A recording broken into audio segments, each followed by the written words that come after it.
السلام عليكم ورحمة الله وبركاته. من التجارب والناس اللي أبهرتني وشفتها فعلا مصممة الأزياء فردوس مراد.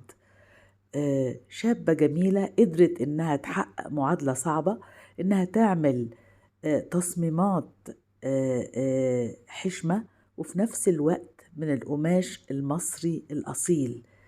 شجعت مصر وشجعت المصري وقدرت تعمل شيء متميز. اتفرجوا معايا وشوفوا فردوس مراد.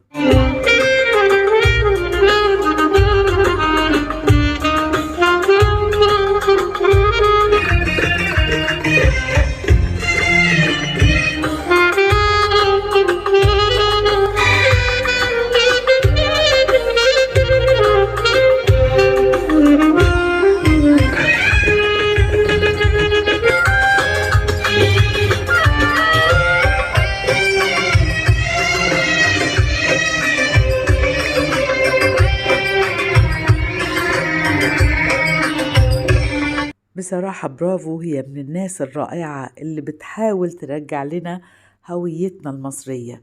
شكرا ليها ونتمنى لها كل التوفيق. فردوس مراد